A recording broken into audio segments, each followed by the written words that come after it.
Magandang araw mga ka-faithful. Ang ating pong pag-uusapan ngayon is all about stay engaged at ito po ay hango doon sa ating Sunday service na message. Ang sinasabi lang po ng ating mensahe ay hindi po mahirap ang sumunod kung kilala po natin ang Diyos na ating sinusunod at mahal po natin siya. Siyempre dahil ang Pasko, ang panahon ngayon, ang ating pong teksto ay hinalaw natin doon sa pangyayari na si Mary po ay kinausap ng anghel at imbis na hindi siya sumunod ay buong puso na sinabi niya that I am the Lord's servant, that it happened to me as you have said. So let's talk about staying engaged. Paano naging engaged si Mary?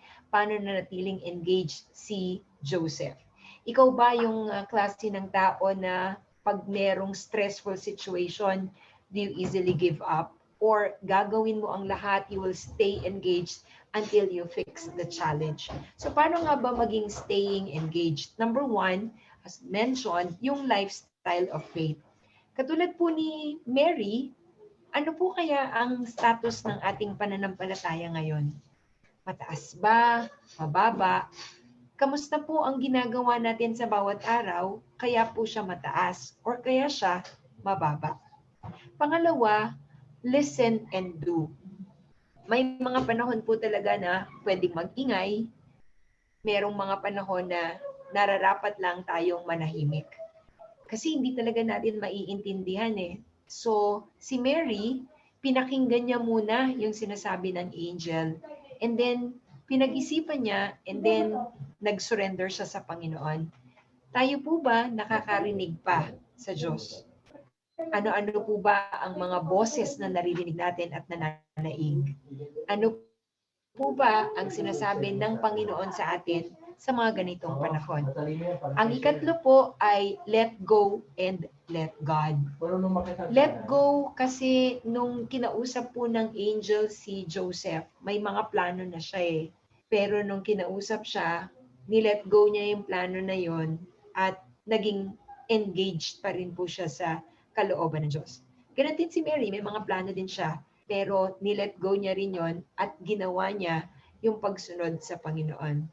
Ano po ba ang mga naisurrender na po natin sa Lord na itong mga nakalipas na buwan? Sa mga sinasabi po ng Panginoon, ano po kaya ang lagi nating response? Bakit po madali mag-obey para sa iba sa atin at medyo challenging mag-obey sa mas marami sa atin? Meron po kasing tinatawag na Godfidence, yung tiwala sa Diyos, hinggit sa tiwala sa sarili. Kamusta po ang ating Godfidence? Ano po kaya yung pwede nating gawin para mas lalo natin tong mapatindi? Meron po ba tayo mga mabuti na lang sumunod ako moments? Yung nung una hindi natin naintindihan ang hirap-hirap, but good thing that we have decided to follow, we have decided to obey. Si Mary decided to obey.